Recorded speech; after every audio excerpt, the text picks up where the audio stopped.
How's everybody doing? Good to be with you. This is awesome.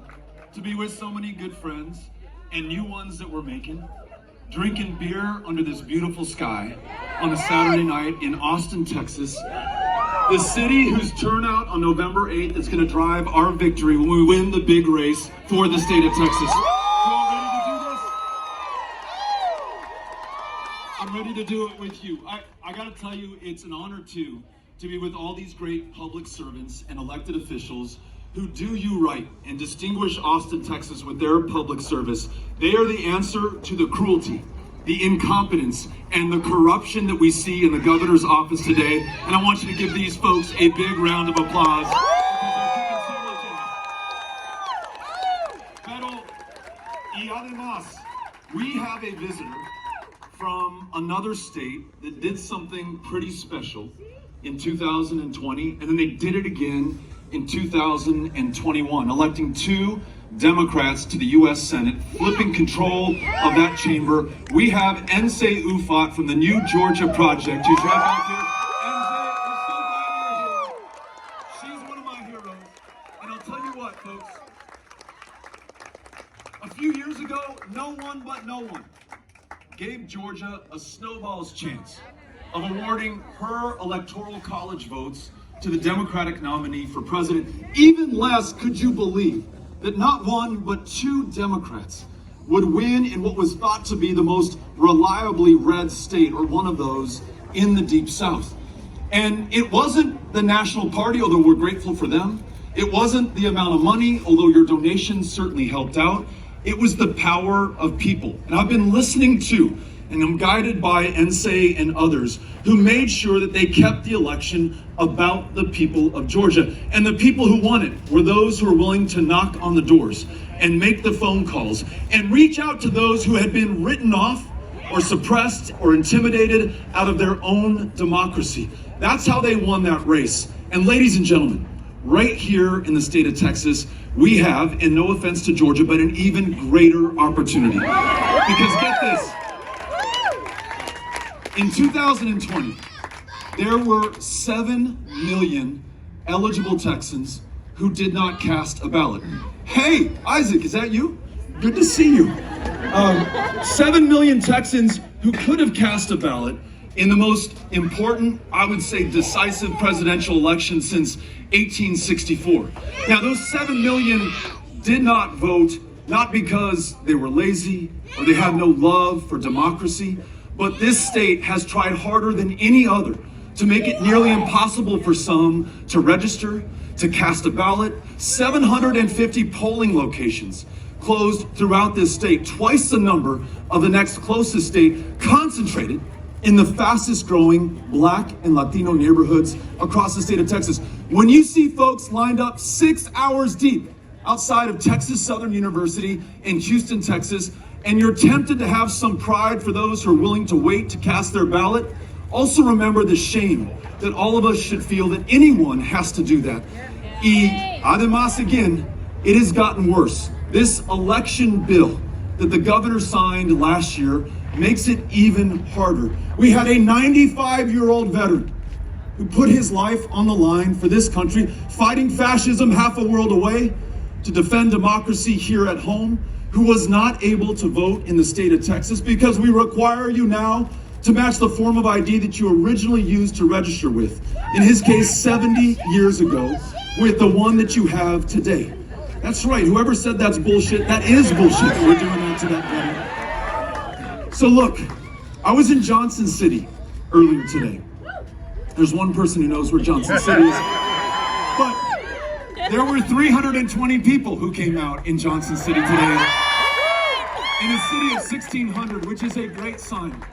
And being in Johnson City reminds us that it was Lyndon Baines Johnson who grew up in that community, who lived here in Austin, Texas, who represented this community in the Congress, then in the United States Senate, and then once in the White House. He was willing to listen to people like us and people like John Lewis, who on the 7th of March of 1965 was willing to give his life for this country, just like that veteran who's 95 years old today was willing to do in 1944 when he landed on those beaches in Normandy. LBJ, inspired by John Lewis, inspired by the people of Texas who had been forced to sit out elections because of the color of their skin or their country of national origin, he called the Congress together 8 days after Bloody Sunday. He said, "Men and women of the Senate and the House, you have the power to confer that right to vote." That's all that they're asking for. That's all that we need to get this country on the right track. And the Texan was able to stand up to the challenge that was created in this state in the first place and overcome it. That is our challenge today. The most voter suppressive state in the union has the very people who are going to rescue us. It's not going to come from the Department of Justice. We won't see it from the Supreme Court. No one's riding from outside to our rescue from anywhere else. This is up to you and to me and to our fellow Texans. And to any pollster or prognosticator or pundit who tries to tell you what's impossible, just remember the words of Joe Strummer from our great band, The Clash, who says, "The future is unwritten." It is up to us to determine our future, our fortune, and our fate. And seeing you here tonight, 8 months away from the election of our lifetimes, so fired up, so ready to do what it takes after you finish that beer, to go knock on doors, make phone calls, reach out to those voters, those 7 million, and invite them into this democracy. And in your own words, from your own heart, tell them why this election is so damn important to you. The things that bring us together in this fractured moment, like making sure that the best jobs in America are created right here in the state of Texas, or that we have the backs of our public school educators and pay them what they are worth. Cancel the STAR test so that we don't have any high pressure, high stakes on folks who are already dealing with too much. Expand Medicaid so more people can see a doctor, fewer dying of diabetes. And I don't know how you're going to feel about this, but we are going to legalize weed when I am governor of the state of Texas. Tell them that's what we're going to do. These aren't issues that push us apart, pit us against one another. These are the things that are going to bring us together and do the big work of Texas. But in order to do that, we've got to get past the guy who's in the highest position of power in the state of Texas. The guy who literally could not guarantee that the power could come to the people when he had the opportunity. And after 700 people at least lost their lives, and we've seen tens of billions of dollars of damage to our homes, because not only did the lights not turn on, the heat stopped running, the water froze in our pipes, and then when they unfroze, they burst, and they flooded the homes of our fellow Texans. This guy still has not fixed the grid or weatherized the supply or gone after those who took $11 billion in illegal profits for themselves, the largest transfer of wealth in Texas history.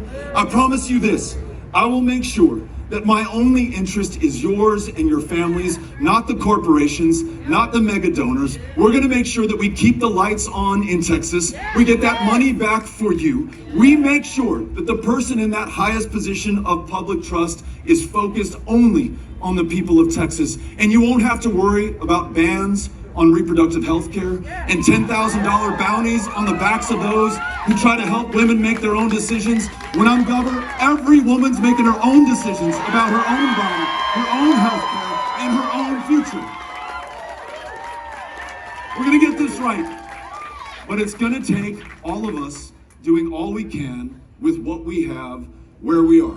We started this tonight with the $25 that you have chipped in, and I'm grateful to you for it.